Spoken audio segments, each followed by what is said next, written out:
Right, today I'm going to talk about work. I'll write it on here. General employment, what's going on at the moment, benefits, all that kind of thing.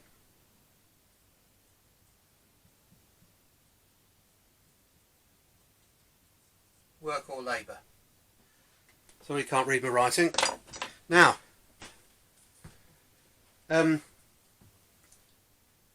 we all know the sort of fight between employers and the unions long time ago, but employers a long time ago were frightened to do anything different in case the unions got hold of it, and obviously the unions are there for the workers, so they were like protected, which is what a union thing's about. If it all goes wrong, you get strikes, and then nothing's manufactured. Now, if you get and people, what's been happening is employees tend to strike when they're most needed, like Christmas, holidays with the trains and the like. So it's all very, nothing really works. And we see what happened with the coal mines. The unions wanted this, that and the other, and the government made excuses to get rid of the whole lot, including the coal mines and all the workers. Okay, now it's seen as a good thing because obviously all the coal that's ever been burnt, the residues are still up there. 100 years worth of coal burning, 200 years. So, so maybe it's for different reasons, it's for the best. But anyway, in our system, the Centre of Excellence system, see, the other problem is it's all based on money. Like the employer keeps the wages low in order to make it worthwhile manufacturing whatever, or services or goods. So he wants to keep that low, but it's all right looking at it every now and again and keeping it low. But when you're a big company, you actually hire somebody to save money for you, and they're paid a huge wage and assume they have to provide in order to be in order to actually be worth, keep their job. So they're looking for every little penny, and the government have got them too. They probably waste as much money on these people as they save, if not less or more. So basically, then we got the other problem. There's a line up here of big companies. They're all friendly with the government here. They're paying them. I'll do it on here actually. Right. I'll call it bigwigs. Companies. Okay. Here's the government.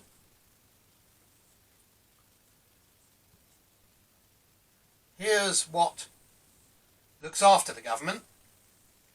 Courts. Bailiffs.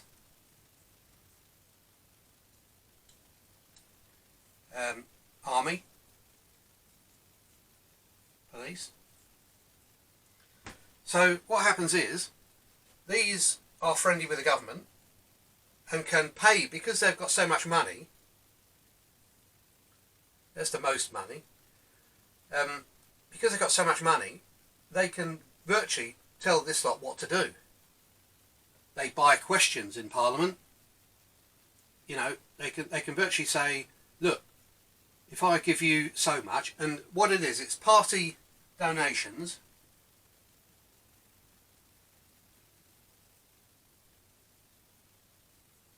And the other thing is, which is really backhanders, consultancy fees.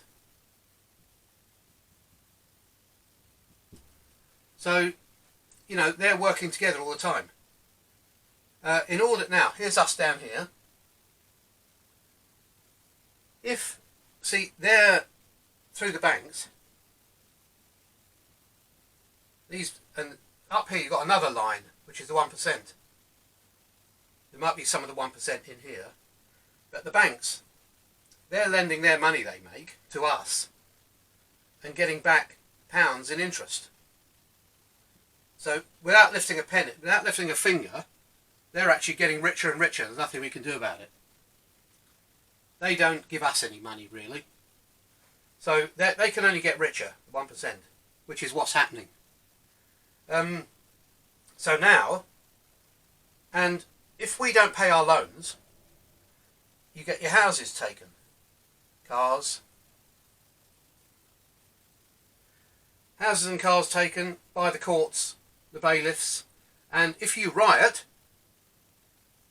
the placard, if you riot, the army come in and the police. And that's getting less and less tolerated by the government. Less and less, you know, that they will come out for any reason whatsoever now. And I think there's certain things you're not allowed to do. I haven't really, I've just heard that there's certain things now you can't do. So really, you know, so they are employing us. Now we make them their money, basically, by working for their companies. Smaller businesses here, small, they're still paying the government tax, VAT, and everything. So even if you open a small business, you've got all this red tape before you can start. And then you've got all this working out to do, and hours sitting at a computer working out how much VAT you've got to give the government, etc. So they're, you know, and if you don't do that, this lot come in again. So there's a line of protection for this lot. So, yeah. Now, if you don't comply, you get your house taken. So that house gets sold to somebody else, and the money goes to here. So that's gone. Your car, you get your car taken away by bailiffs if you can't pay something. So it goes on and on. So we're gradually, you know, the money is going that way. Nothing's coming this way. Nothing at all. So that's pretty much it. But like I say, if you work for a big company, there might be some benefits. There used to be company car benefit, but the government have got hold of that, and now you're taxed on the company car. I can remember at the end of my time at Argus, which is a big company which went through a lot of different changes, including becoming floated on the stock market, etc. So I know all the tricks for that too. Because I used to sit in the front driving like this, and I could hear exactly what the directors were saying just behind me. How they were manipulating their share price, you know. And then we were told by the government, oh, buy shares because it's gambling, really. You know, you buy shares, like I bought Eurotunnel shares, thinking, oh, as soon as that Eurotunnel gets going, we're all going to make a fortune. Well, my £5,000 worth of Euro shares are now worth about £400, something like that. So there's no point selling them, but very much doubt they'll ever go up. They got their money to build the tunnel, and that's it. Apparently that runs at a loss, and it's filling up the water. So, yeah. Anyway, so, yeah, so your average, so you're working for a company, you're then paying the government their bit, which is taken out of your wages. You don't get a choice. And it's fixed at a certain rate, and that's going up. That'll never go down, even if we all suddenly, you know, pay off the national debt and all that. National debt is going to go for years. They spent the tax money, the entire life's tax money of people who haven't been born yet, because of this, obviously because of the virus, etc. So, but, you know, they find money from somewhere, basically printing it. Well, printing as in inverted commas, not in literally printing it. And at one stage, it was zero interest on money, so they could take as much as they like. But that's okay till the interest rate goes up again. Then you're at 6% at the moment, I think, which is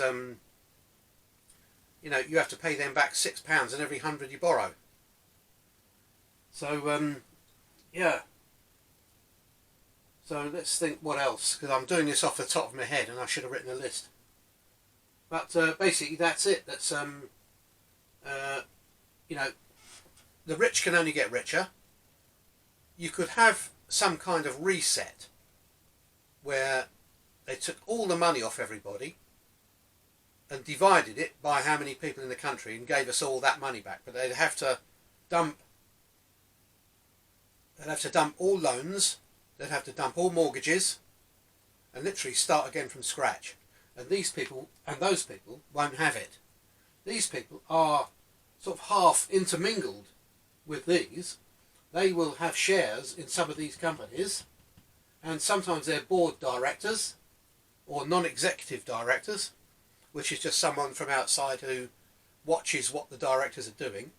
They have to get all the paperwork and everything.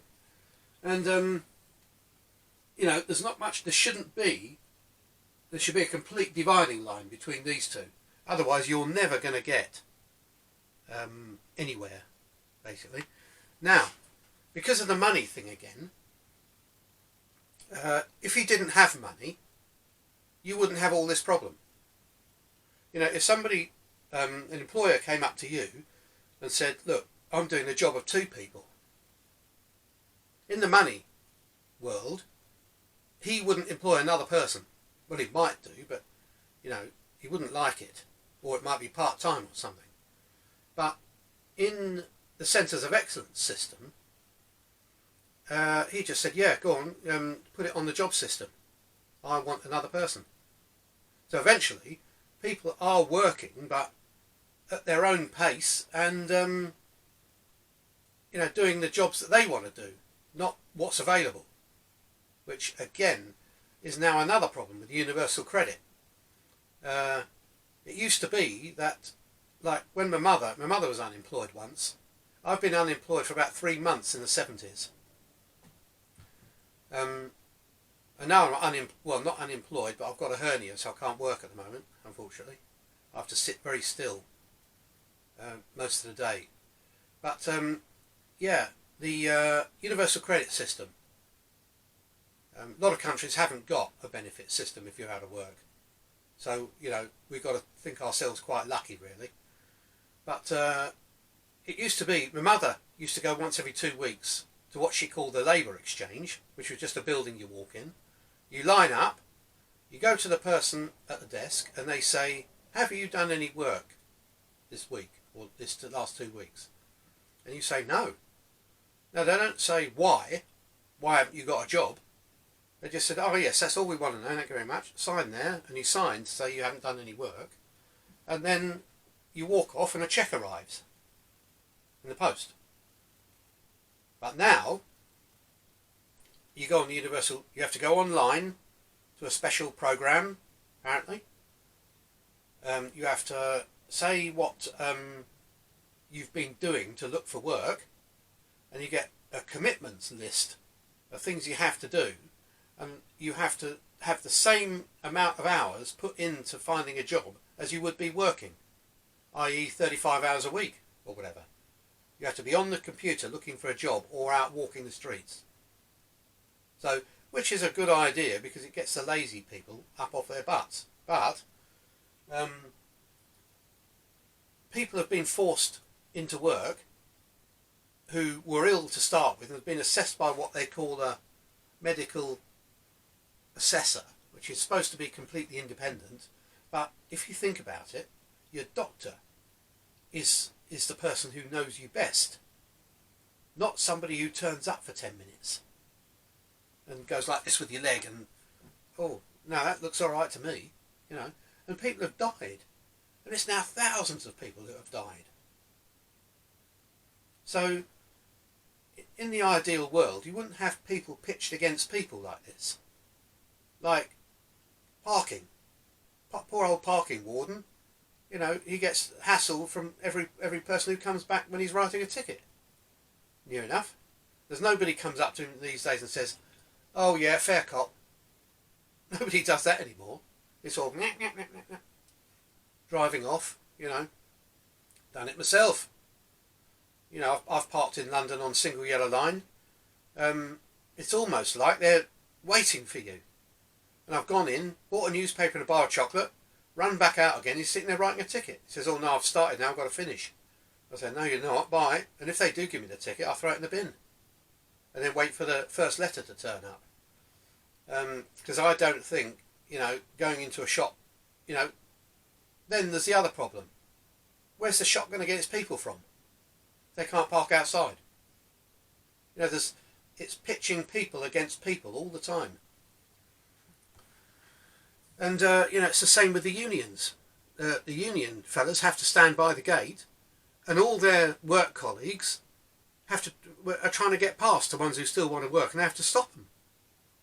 You know, it's pitching people against people. The money system, and also the government. If you look on the Project X, I don't know which one it is, there's a government video of how other people do governments. They don't have old men shouting in a big building. That will become a museum, basically. So anyway, that's another thing. But yeah, this is what we've got: courts, bailiffs, army, and police pitching people against people. If you didn't have any money, think how many crimes. You know, there would hardly be anything to solve. You know, nearly everything's to do with money. But yeah. And then, you know, you leave school. If you're lucky, you go and get a good job. You save up a deposit for a house. You buy the house. You're paying that for 25 years. You might be able to fit a car in, if you're lucky. And you might even save up for a few holidays if you've got a really good job. But that line is very thin. And now it's coming down. This lot are getting richer, sucking the money out of this area upwards. And they, in periods like this and recession, will only do sure thing projects, i.e. build an office block and rent the offices. Like I said before, there's only a couple of months worth of building work for us people down here, and then they're raking it in, charging people for the offices and making this bigger, this amount up here. So it all works against each other all the way, and the game of Monopoly, like I said, is now over. In the game of Monopoly, you all start with the same amount of money. You go round the board. If you land on a property, you buy it. Then you start filling it up with houses. Then you start filling it up with hotels. Well, the same thing's happening in the world, but obviously over a longer period of time, from the 70s. The game of Monopoly started probably in the 60s. It got now so that this lot up here own all the offices and the hotels. Very, very few single people own a hotel. And they're generally big companies too. And houses, you know, were all originally owned by private individuals, hand-me-downs, where they've got inheritance as a house. And then people who didn't have a house wanted one quickly, so got a mortgage. So they're paying this lot interest. Who are lending the banks, through the banks. And then what's happening recently is you've got buy-to-let, where somebody with money buys two houses and lets them. The bank sees that you're making so much money and thinks, oh, you could pay another mortgage. They give you more money to buy another house to add 3 to it, and it builds and builds and builds and builds. Now, it's great if you're that person, but that's 3 houses out of the system that people haven't got and are paying rent for. So you've got rent coming out of your wages too. So there's really hardly anything left. Then obviously you've got the government tax, income tax, And then when you do finally get your bit, you go to the shop and they take VAT out of that. So that's another 20%. So it might be 30-odd% income tax, 20% on the VAT, and so, you know, it's all being taxed out of us. And it all seems, it will only go up, it won't come down, ever. I've not seen it. Maybe a little, really small bit, a bit like the amount of tax. The amount you spend on a litre of fuel is over half goes to the government, if not more. Let's say 60%. I think it's more than that. And just as a sideline, we're paying £1.80 a litre, if you're lucky, at the moment, sometimes £2. In Venezuela, it's 1.5 pence a litre. And they get it from the same place as everybody else, out of the ground. So all this lot, and this lot are thinking, well, I'm not going to tell this lot to lower the price, because the tax won't come in for it. And I'm not going to tell the garages to lower the price, because we're doing well, thank you very much, out of the tax. So it will never go down. Okay, they gave us a little, what was it, 6 pence? You know, it's like a drop in the ocean, isn't it? It's just not worth it. But yeah, so that's it. So you're working for your company. They're giving you wages. The government have taken their bit. You go to spend it. You get that more taken out of it. That goes to the government also. And then, yeah, the chap who runs the business, might have corporation tax. You know, everything is being sucked out of us and is going this way. And then when the government finally do pay off debts, in say 100 years' time, do you think it's going to go down? No, they're going to spend it on sillier and sillier things. Like, for instance, you know, the reason why we're still sending money as aid to other countries is because those MPs or the people in charge get a rake back. Say they send 200,000. They say, I want 10,000 of that back. Of course the country's going to say, yes, thank you very much. And they put it straight into his numbered Swiss bank account. Undetectable, never comes here. If somebody does find out about it, oh, that was a consultancy fee of what to do with the money. You know, that's why they carry it on, because it's a big money earner for people. It's like that time when a country in Africa had a big army, big war going on, couldn't feed the army. So they asked the Red Cross, and they told the Red Cross, oh, we've got loads of starving children here, and they took pictures of emancipate, you know, kids with rib cages with a bowl, and so the Red Cross turn up, or whoever it is, UNICEF or whoever, driving around, couldn't see any malnourished kids, all around playing. It worked out that when they did put a tent up with things in it to feed people, the army were turning up and demanding their bit, and it was the government getting free food for their army, basically. You know, it sounds ridiculous, but that's what happened. There are countries with starving children, which shouldn't be still, again because of this system, the country system. The country system, you've got two countries, and one's got oil, that one's going to do much but come up like this. He's going to be very jealous of this country and maybe attack it, or stop something, or starve them of something. You know, it never works. It never works. You might think, oh, once we're sitting on our little island looking across to their island, everything's going to be hunky-dory. But there will come a time when he wants something you want. And the other thing is, human beings should be allowed to go anywhere they like. So you should be allowed to go across there and walk about. You can't do that at the moment. There's all red tape, visas, huge waits for passports, all sorts of terrible things. You know, we're getting pushed down the whole time. Money-wise, movement. Can't move now. Petrol price is too high. Can't get a passport. Planes being delayed. You can't do anything or go anywhere.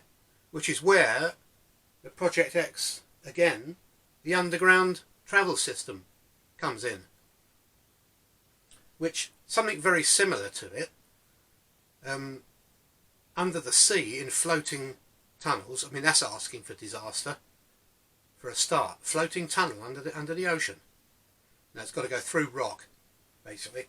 But once it's built, 2,000–3,000 miles an hour, you'll be able to say, oh, I think I'll go to Corfu today. Jump in it. 2,000 miles an hour. It used to take me, in my Volkswagen van, from Kent to Corfu, via Italy, was about 2,100 miles. So that would be 1 hour to Corfu in an air tube system. And you're not driving. You're reading a book or watching TV. Or looking at the cameras that are above via the internet. So you can see where you are. You know. There's so many things that I've seen that we haven't got yet. And you know, it's frustrating sitting here knowing I've probably got 20 or 30 years to live, and there's just not enough time to say or do everything. What I know up here, you know, I'm trying to put on here, but I'm not very good at expressing it. I know what's happening here, you know, and my father's told me quite a bit about what goes on in government. You know, when you get there, it's all don't rock the boat, you know, sort yourself out, sort of thing. Yeah. But so yeah, that's probably about it. Right, I think we're at 27 minutes. I'll call it a day. Thank you very much.